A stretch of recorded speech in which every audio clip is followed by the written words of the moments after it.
How's it going, guys? Limelight Capital here, back for another video.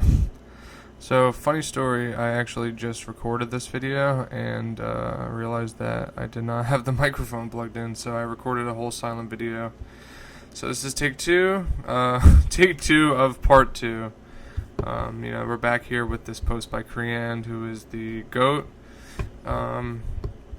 So this is going to be part two of the puzzle pieces of quarterly movements, equity total return swaps, dooms, in the money calls, short interest, and futures roll periods, or the theory of everything. So yeah, it's going to be, this is a 5-part post, so this is going to be part 4 and 5. I did the other part at like 2 in the morning a couple nights ago, so just I didn't want to record to stay up, be up too late recording. So it's part 2 here. Again, guys, please leave a like and subscribe on the video if you're not already. Leave your thoughts in the comments below. Let's get this information in the algorithm, and yeah, let's just get going here. Alright, so we're looking for, okay, so part 4 here. So part 4, in the money calls, short interest dropped from 226% in January. Where to go? So bringing up these charts from Brokaw, the username Brokaw that you've probably seen a million times now, an anomaly of in the money calls appeared in great numbers in January, February, and March. So the chart here that we've all seen a million times, like they mentioned, suspicious deep in the money call volumes in FTDs in 2021. These in the money calls were bought and immediately exercised. Their open interest never appeared on options data, which leads us to conclude that they were exercised on the same day. Doing this transfers shares to the exerciser since the options are fully hedged against. The in-the-money calls were paired with an absolute ungodly amount of dupes deep out of the money puts, roughly 110 million shares worth, that have been untouched and allowed to expire worthless. So the chart from above, about Gamestop's open interest, option open interest since January 2020, it shows that over time the deep out of the money puts that the hedge funds have bought had expired. So for my post over here, again, guys, I will link this down in the description below if you want to check out any of the links in the post. So from my post over here, which they link, I did some math and came up with the in-the-money calls and out-of-the-money puts lining up with roughly the amount of shares that short interest dropped by in January from 226% to 30%, meaning that these were most likely used to hide short interest. So a little graphic here, it shows the 220% short interest drop. But wait, the SEC document describes these anomalies as a buy right trade to reset failure to delivers. If a failure to deliver is reset, it won't pull short interest away because the short is still on the shorter's balance sheet. On top of this, the failure to deliver would cause another failure a few days later. So if it was used for an FTD reset, then we should have seen those anomalies of in-the-money calls non-stop, which we did not. Likewise, we did not see nearly enough FTDs at the time to justify this many buy right trades. So what happened? My friend Assets on Discord described that the in-the-money calls could have been used as a pure risk swap of the short position from the short hedge funds to fake out to the world that the shorts would have been closed. Username Kiki Alpha also kept hammering this theory my way, and yep, it sure as hell makes sense.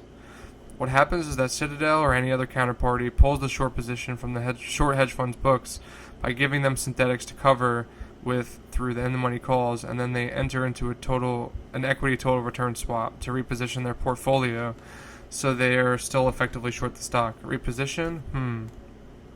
So there's a graphic here. Melvin Capital has repositioned our portfolio over the past few days. We have closed out our position in GameStop, the spokesman said in the statement. Legally speaking, they're not lying. I do believe that Melvin closed their original short position directly shorting GameStop, but they're still effectively short through the exposure of equity total return swaps, and that Citadel took the short position bag. So there's a breakdown here of how that process would work. So first, Melvin and other short hedge funds buy up in the money calls with low open interest so that the counterparties are guaranteed. 2, Melvin and other SHFs exercise the in the money calls to obtain synthetic shares from the counterparty, Citadel or Virtu. 3, Melvin and the other short hedge funds deliver the shares to the clearinghouse to close out their original short position. 4, by delivering synthetics through the in the money calls, the counterparty, either Citadel or Virtu, is now net short the trade and must hedge the short position to avoid forced buy-ins. 5, Melvin and other SHFs open equity total return swaps with the counterparty to reposition their shorts and still have short exposure, only this time the shorts aren't on their balance sheets. 6, short interest drops because it is no longer reported but on the SHF's balance sheet. Rather, it's on the broker-dealers who have special privileges for the sake of liquidity. Counterparties, part 7. Counterparties open up dooms to hedge these synthetics, equity total return swaps. 8. If the stock goes up, the SHFs are still screwed because they are short through the derivative exposure. Citadel and Virtu are also screwed by taking on the bag. Why would they do this and take the risk? They probably already have bags with other equity total return swaps or are involved in them through their own hedge funds.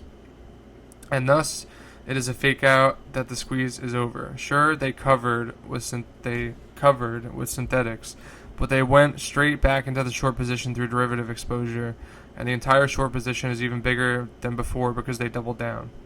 The anomaly in February honestly could have been them pulling the risk from Archegos if Archegos was indeed short GameStop. Pull them off of the table, they go under and really bring things down.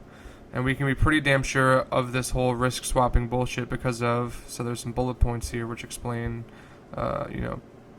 we can be pretty sure of all the risk swapping they're doing because of the mechanics around equity total return swaps hiding short interest, the mechanics around portfolio swaps and how meme stocks move in tandem, the losses of Melvin over the quarters from premium payments to the ETRS.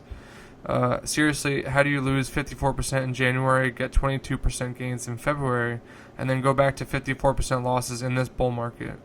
In the money call and out of the money put anomalies, the fact that futures, forwards, and other derivatives can be used to hedge against equity total return swaps, and finally the quarterly price runs happening exactly around the time when derivative settlements occur and volatility is injected into the market, especially for swaps. Hey shorties, Citadel, Virtu, Banks, you guys ever watch it too? So there's a Pomeranian because, Criand is the popular Pomeranian. That's their profile picture.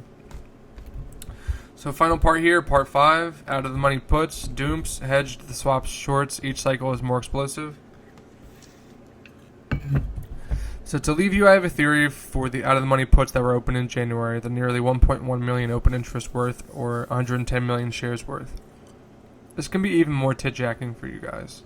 From the following study, there is a link here, again I will link this down below. There's statistical evidence of dooms, very low dooms in our case, under $5 strike, being used to hedge against swaps and short positions. This paper discusses credit default swaps, but equity return swaps are roughly equivalent in structure and can be applied here. So there's 2 graphics here. Less liquid put options are more similar to generally less liquid CDSs. They are more likely to be used as a credit protection instrument than for a short-term speculation on stock price movements. One takes a long position in a security. So there's just like some math stuff in here, so I'm not even going to bother trying to read through this stuff. I'm going to let you guys look at that if you want. So these dooms are further described to hedge risk here if you want more fun reading it. There's a link here. When they pulled the reported short position from the short hedge funds' balance sheets, the counterparties had to hedge against those additional shorts and possibly the new swaps. How to do so? Open up dooms. The following is a chart that shows total put open interest, not deep out of the money, but it is a great visual to see the put anomaly. So it basically shows the dooms that the institutions and hedge funds had basically expiring and leaving them vulnerable and having their bets not hedged. And by doom, this means deep out of the money puts, like bankruptcy low bets. It's impossible that the stock would go this low. So rather, these were used as a bankruptcy credit bets for the credit hedging. In the study, they state that their sample of hedging, that the majority of dooms are opened and mature within 6 months. They found roughly 77% of their sample did so.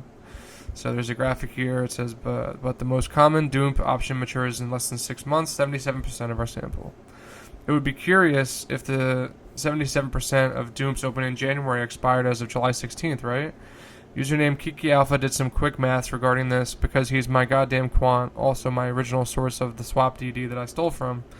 Guess what? He came up with 76.5% dooms under the $3.5 strike that expired as of July 16th, 2021. Looks pretty close statistically to a risk hedge for those shorts that they took on from the SHFs. So here's the graphic with the math basically showing his calculations, almost getting the pretty much getting the 77%, which is basically identical. So if the culprit of the run-ups is hedging the swaps via buy-ins, then they were mostly protected for the March and June runs due to the dooms. It was a slow run-up in March, and we didn't see the price boom until the final 3 days of the roll period.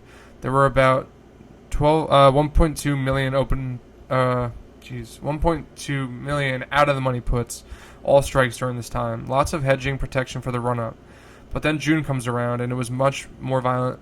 Then it was a much more violent roll period. I believe gamma neutral started to spike more frequently here as well. I was expecting gamma neutral to spike around June 4th, but username Yelia2 showed that it spiked 2 days earlier than expected. There were about 800,000 out of the money puts during this time. The loss of puts made it harder to hedge during this run up. And here we are, days before the expected run to start, with the price starting to surge. It could be other underlying reasons, but I think it's due to the additional loss of doomed hedging, as out of the money put open interest is now down to roughly 500,000. Here's username Broca's chart once again for a visual of what I mean. It has arrows pointing roughly to where the price runs occurred. I drew in for what the open interest for puts is as of today. You can see that the majority of their hedging through the dooms is gone and has been decrementing for each quarterly sneeze. So basically, yeah, the chart here, these arrows are the run-ups, and it shows that as the dooms, the amount of deep out of the money puts they have, as they expire, their ability to suppress the prices going down. It's quite frightening that the price is already above 200 and it hasn't even hit first notice day. Maybe there's even more violent squeeze coming due to a lack of hedging with the dooms. Guess we'll have to wait and see. Much love, may MOAS come soon. So here's the chart here, which basically shows, I think this is, it's from basically from January till now, the year for the chart for 2021. And it's basically, they're not identical and it's not perfect, but it's essentially quarterly, little sneezes or squeezes, and they keep getting more violent, and the price is getting crazier and crazier as we go. So, yeah, guys, I hope you enjoyed. Again, this is part 2 of this post. More amazing DD from Criand.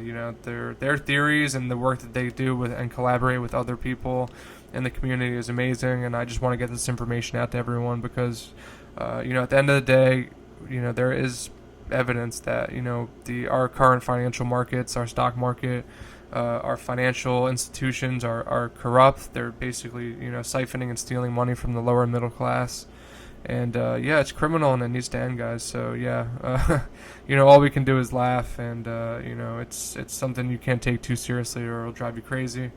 But yeah, guys, I hope you enjoyed. Again, please leave some support. Like the video if you haven't already. Subscribe to the channel. Leave your thoughts down below. And I will catch you in the next one, guys. Thanks for listening, and I hope you enjoy the rest of your day. Thanks.